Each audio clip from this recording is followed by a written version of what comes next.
सुप्रसिद्ध कथावाचक अनिरुद्धाचार्य द्वारा अविवाहित महिलाओं और 14 वर्ष की लड़कियों की शादी करने पर सार्वजनिक रूप से दिए गए अमर्यादित बयान पर हो रहे विरोध प्रदर्शन के साथ न्यायालय में दाखिल याचिकाओं पर जब उनसे बात की तो क्या कहा उन्होंने, सुनिए धर्माचार्य अनिरुद्धाचार्य की जुबानी। बहुत अच्छी रही, बहुत अच्छा है। पूरी दुनिया देखने का मौका मिला और भारत सबसे अच्छा है। भारत से अच्छा कुछ भी नहीं। चाहे आप दुनिया के किसी भी कोने में जाइए, पर भारत सबसे बेस्ट है। ये सब कहने की बातें हैं कि ये देश अच्छा है, ये देश अच्छा है, ठीक है। किसी देश में साफ सफाई को मेंटेन किया गया है, किसी देश में हरियाली को, हरे भरे को मेंटेन किया गया है। ये भी अपनी जगह सही है। भारत को भी हरा भरा और साफ सुथरा बनाया जा सकता है। पर भारत की मिट्टी जैसी, भारत की संस्कृति जैसी केवल भारत की ही संस्कृति है, किसी से कोई दूर दूर तक तुलना नहीं है। भारत का सबसे बेस्ट। जवाब बोलते ही विवाद हो जाता है। ऐसी क्या वजह है कि जवाब बोलने का विवाद हो जाता है? सच्चाई सुनने में आई है कि सच्चाई कड़वी होती है। सच्चाई को निगलना बड़ा कठिन है। आज हमने यही तो बोला कि वैश्या को इस कलयुग में आप वैश्या नहीं कह सकते, तो ये विवाद का कारण बन गया कि आपने वैश्याओं को वैश्या क्यों कह दिया। लिव इन में रहना हमारी सनातन धर्म में हमारे बुजुर्ग बाप दादे हमारे कहते आए हैं कि बेटा चोरी और जारी से बचिएगा। जारी गांव का शब्द है। ठेठ आप लोगों ने भी सुना होगा।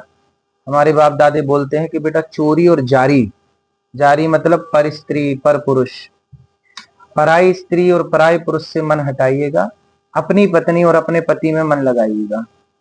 यही कह दिया तो विवाद हो गया।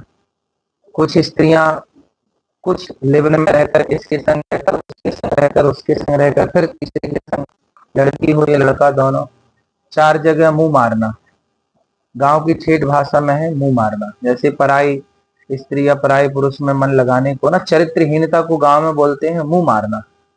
ये शुद्ध गांव की भाषा है और ये जो गलत है उसे गलत ही कहा जाएगा, सही कैसे कह दिया जाएगा। महाराज आपका भाषा ठीक था, लेकिन महिलाओं का आरोप है कि आपने जिस तरीके से व्याजदत्ती से कहा उसको लेकर उनको आपत्ति है। पहली बात तो मैं आपको बताऊं कि ये बात प्रश्नोत्तरी, जैसे हम आपसे संवाद कर रहे हैं ना, हम एक संवाद के माध्यम से प्रश्नोत्तरी कार्यक्रम करते हैं जो कि व्यास गद्दी से अलग कार्यक्रम है। तो ये व्यास गद्दी का कार्यक्रम था ही नहीं, पहली बात तो। दूसरी बात, आपने कहा कि आपने शब्द कुछ ऐसे कहे, ठीक है। पूज्य प्रेमानंद जी ने तो ऐसे शब्द नहीं कहे, फिर भी उनका विरोध हुआ। इसका मतलब है कि शब्दों का विरोध नहीं है, संतों का ही विरोध है। यदि शब्दों का विरोध होता तो केवल मेरा होता।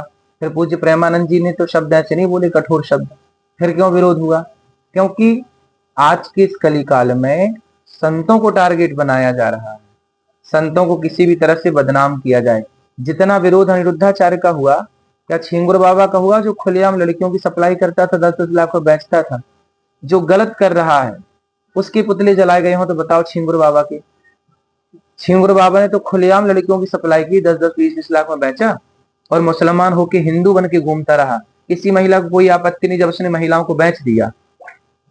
महिलाओं को बेच दिया छिंगुर बाबा ने, तब कुछ महिलाओं को आपत्ति नहीं हुई। लेकिन अनिरुद्धाचार्य ने आपकी बेटियों को और आपके बेटों को कह दिया कि चरित्रवान बनिए, क्योंकि ये देश राम का है। चरित्रवान राम, राम चरित्र सुनवे को रचिया, राम लखन सीता मन बसिया। हम ही चरित्र की बात नहीं करेंगे आपकी बेटी के लिए और आपके बेटों के लिए, तो बताइए फिर व्यास गद्दी क्या बात करे? चरित्रहीन बनने दे समाज को।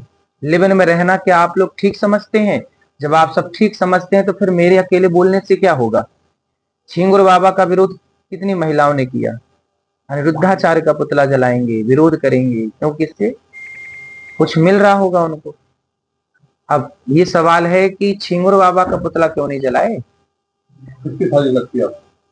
अब भगवान जाने, हम क्या जाने किसकी साजिश है। सनातन विरोधी कोई आज से थोड़ी है, सनातन विरोधी तो सदा से रहे हैं और जो सनातन का काम करेगा ठीक ठीक उसी का विरोध होगा। जो शराब पी के पड़ा है, जो गलत काम कर रहा है, उसका कोई विरोध नहीं करेगा। आज देखिए गुटखे का प्रचार टीवियों में धड़ल्ले से चल रहा है, शराब का प्रचार चल रहा है, जुए के ऐपों का प्रचार चल रहा है, हर बुराई का प्रचार खुलेआम चल रहा है। हमने तो केवल यही कह दिया ना कि भाई मर्यादा में रहो, पुरुष हो या स्त्री हो। तो विरोध हुआ, तो क्या मर्यादा में रहने के लिए कहना ये गलत है? ये अपराध है। महाराज जी अब पटाक्षेप कैसे होगा इस मामले में? महिलाएं न्यायालय की शरण में जा रही हाँ हैं। जाए, न्यायालय की शरण बिल्कुल जाए। न्यायालय सबके लिए, मेरे लिए भी, आपके लिए भी है। बिल्कुल न्यायालय में मैं भी जाके अपनी बात रखूंगा कि भाई बताइए, आप वैश्या को वैश्या ना कहें तो नया शब्द दीजिए हमें। हमारे शास्त्रों में तो वैश्या के लिए वैश्या ही लिखा है। ये लिखा है, देखिए मैं आपको पुराण का प्रमाण दे रहा हूं। अब इससे बड़ा प्रमाण आपके लिए क्या हो सकता है। ये देखिए, ये ब्रह्मवैवर्त पुराण श्री कृष्ण जन्मखंड अध्याय नंबर है 75, श्लोक नंबर है 64, 64। नारी वैश्या प्रतिज्ञेया चतुष्पुरुष गामिनी। जो 4 पुरुषों के संग रहे, स्त्री या पुरुष, ऐसे लोगों को, पुरुष को व्यभिचारी कहा जाएगा, स्त्री को वैश्या कहा जाएगा। तो व्यभिचारी पुरुष है तो व्यभिचारी कहा जाएगा, वैश्या है तो वैश्या कहा, पतिव्रता है तो उसे प्रणाम किया जाएगा। हमारे तो गौरी गोपाल भगवान में राधा जी बैठी हैं, हम तो रोज प्रणाम करते हैं, भगवान कृष्ण के संग बैठी हैं। सीता मैया बैठी हैं राम के संग, तो राम सीता मैया की तो हमारे यहाँ पूजा होती है, अनुसुईया माँ की पूजा होती है, सावित्री की पूजा होती है। तो यदि आप नारी सावित्री हैं, पवित्र हैं, तो आपकी बिल्कुल पूजा होगी। हमारे यहाँ तो सुहागन नारी को कहीं रास्ते में मिल जाए तो शुभ माना जाता है कि हम शुभ कार्य के लिए जा रहे थे, और एक पतिव्रता नारी सुहागन हमें दर्शन मिल गया तो हमारा कार्य निश्चित बनेगा। जैसे जाते समय गाय का दर्शन होना, कन्या का दर्शन होना, ब्राह्मण का, साधु का, ऐसे सुहागन स्त्री का दर्शन भी शुभ माना गया है। तो हमारे यहाँ तो नारियों को शुभ माना गया है। लेकिन किन नारियों को? जो कुलटा है, जो पर पुरुष से गमन करती हैं, या जो इस पुरुष पर नारी से गमन करता है, क्या ये भी उसी श्रेणी में आएगा?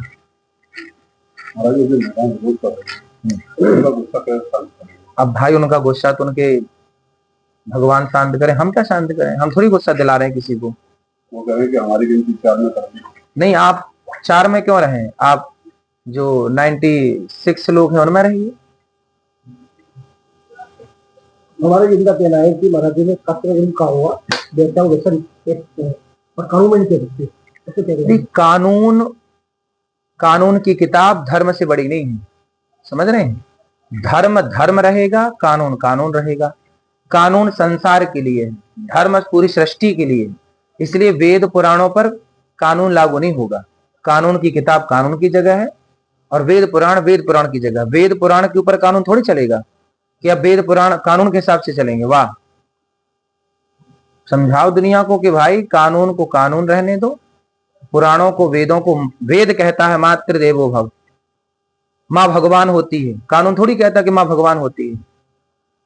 वेद पुराण कहते हैं कि मातृ देवो भव, पितृ देवो भव, अतिथि देवो भव, आचार्य देवो भव। कानून थोड़ी कहता है अतिथि भगवान होता है, ये हमारे वेद पुराण कहते हैं। वसुधैव कुटुंबकम कानून थोड़ी कह रहा है, वसुधैव कुटुंबकम वेद पुराण कह रहे हैं। इसी को, स्लोगन को ना मोदी जी दुनिया तक पहुंचा रहे हैं, वसुधैव कुटुंबकम को। योगी जी आपके समर्थन में आया है, संतों के समर्थन में तो आया है। योगी जी खुद संत हैं, तो संत ही संत का समर्थन नहीं करेगा तो कौन करेगा? संत ही संत की बात नहीं समझेगा तो कौन समझेगा?